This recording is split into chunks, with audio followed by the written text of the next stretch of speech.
Balikan natin si Eden Santos. Eden, ayan na oh. Ayan na. Eden, go ahead. Yes, Alex, bumaba na nga yung ating mga atleta mula doon sa chartered plane, at sila ay sinasalubong ng pagwagayway ng watawat ng mga estudyante. Baka tayo ay habulin ng PSC, Alex. Ayan na. Medyo malayo kami doon ng konti. Sino itong bumababa, Eden? Sino itong bumababa? Pwede sigurong... ito, si Eden. Ito na si Yulo na to, yung bumababa. Kasama niya si Nesty Petesio.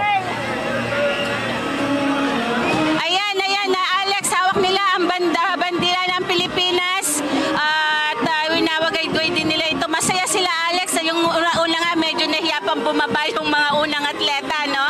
Pero nung makita nila yung pagwagayway at mainit na pagsalubong sana, nakikipagkamay ngayon si Yulo sa mga estudyante ng Villamor Air Base na napili dahil sila daw yung pinakamalapit na paaralan dito sa venue, dito sa Maharlika Hangar. Kaya sila yung pinasalubong dito sa ating mga atleta. Nakangiti sina Neste tsaka si Yulo. Sumisigaw ng Yulo yung mga sumasalubong sa kanila. Kabilang na yung mga mga kamag-anak, pamilya nitong mga atleta at kanya-kanyang salubong na rin sa kanila yung kanilang pamilya. Meron tayo nakita dito na isa, yung anak kasama, Alex, kung medyo nakikita mo dyan sa camera. Masaya ang ambience dito at lahat ay excited. Kanina narinig natin yung ilang mga opisyal ng Maro ay kinikilabutan pa nga daw sila dahil nung makita na nila na padating na yung sinakyang chartered planes, itong mga atleta Olympians ay magkahalong saya at yung kinikilabutan sila dahil nga doon sa ambience na kanilang nafe-feel dito sa Villamor Air Base. Alex, hindi na natin masyadong makita si Yulo, no? Pero may mga yumayakap sa kanya. Merong di natin alam kung nanay ba niya yun, pero kulay puti yung buhok Alex. O mga iba kasamahan niya sa gymnast dito sa ating sports commission. Naglalakad na sila papunta dito sa may unahan lamang nitong Maharlika Hangar. Lumapit siya doon sa bahaging kaliwa kung saan nandun yung ibang mga mukhang kakilala niya itong mga ito na kabilang sa mga sumasalubong sa kanya. Alex, sa ngayon ay yung mga estudyante na sumalubong ay masaya, naglulundagan sila dito sa may red carpet at sumisigaw. But definitely yung ating mga atleta, kanya-kanya na silang punta sa kanilang mga pamilya at lahat ay masaya, nag-uwi man ng medalya o hindi dun sa kanilang naging participation sa 2024 Paris Olympics, Alex. Ayun, isa rin sa umuwi itong si EJ Obiena, ang ating pole vaulter. Itong Yes, nakikita ngayon sa video at binabati siya ng mga sumasalubong sa kanila ngayon, no? At tuwang-tuwa rin ang ilang mga kasamahan. Mga kasamahan ito ni Kaloy Yulo sa Philippine Gymnast Association. Ayan, no? Tuwang-tuwa ang ilan nating mga kababayan nang masilayan na nila ang gold medalist. Double gold medalist ba naman? Bibihira po yan para sa Pilipinas. Kaya yung magpa-picture at kumaway sa ating gold medalist at bronze medalist ay isa na pong karangalan po yan. Ayun, ito yata ho ang head ng Gymnast Association, si Cynthia Carion. Yun, kasama ho niya dyan. Ayun, kasama ho niya sa biyahe ho niyan sa Paris, France.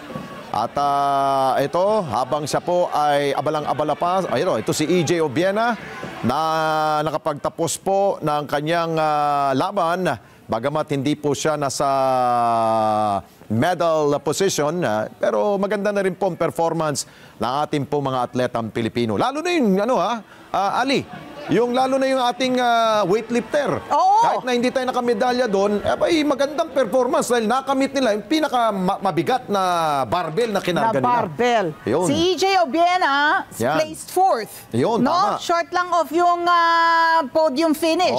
Kinapos lang. Kinapos lang, pero fourth. Marami pa. Batang-bata pa yan ito, ba't hindi ko nakikita si Ira Villegas ba yun? Ira Villegas, yung isa pang bronze yung isa nating bronze medalist. Si ito Nesty yata. Petesio lamang ang ating nakita. Ito. Ayun, si Ira yata yun. Ito na. Ilan pa sa ating po mga boksingero, si Carlo Paalam at ilan pa mga atleta ay, sabi nga ni Eden kanina, ay mag-aayos lamang, maghihilamos itong mga atletang ito.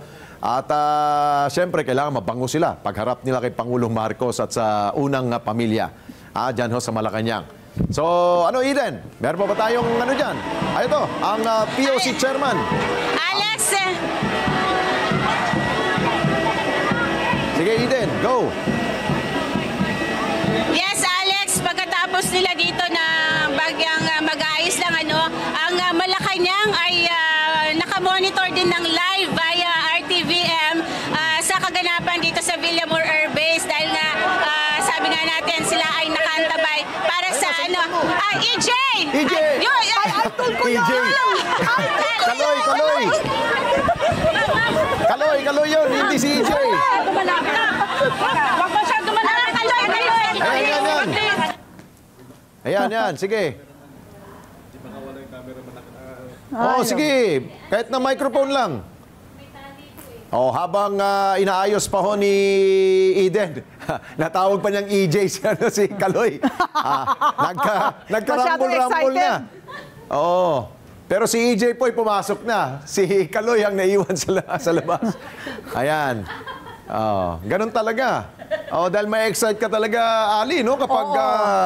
Ang nakikita po natin ay pangkaraniwang mga ugali ng mga Pilipino. Siyempre, kaliwat kanan na po. Nagpapapicture, nagpapaselfie sa ating mga guests. Of course, magpapahinga din po. Siyempre, kailangan gumawa ng mga plano po for the next cycle po ng Olympics. Yun po. Salamat po. How do you plan to reward yourself, Carlos? Salamat po. Carlos! Ay, balik na po! Balik na. Balik na po tayo. Ayun. Nako!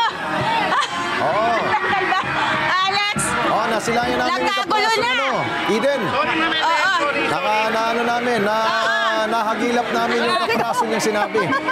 Ano nangyari kay Eden? Alex! Ganun talaga. Nagulat pa tayo dahil nga biglaan kasi alam natin medyo mahigpit dito, no?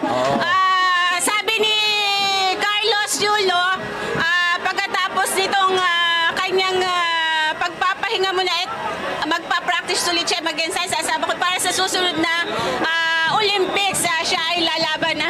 Alex. Tinanong mo ba, Eden, kung saan niya gagamitin yung perang makukuha niya? Alex? Tinanong ba ninyo kung paano niya gagamitin o saan niya gagamitin yung perang makukuha niya? Baka hindi tayo marinig. Alex, medyo choppy yung ating Sige, connection. Okay lang. Eden, so maraming salamat sa Eden, ha?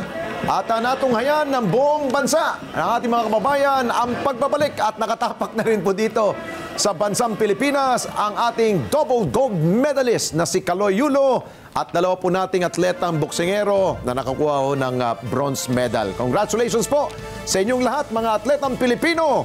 Bilib kami sa inyo. 2028 tayo magkikita ulit. Maraming salamat sa inyo pong pagsubaybay sa Mata ng Agila Primetime.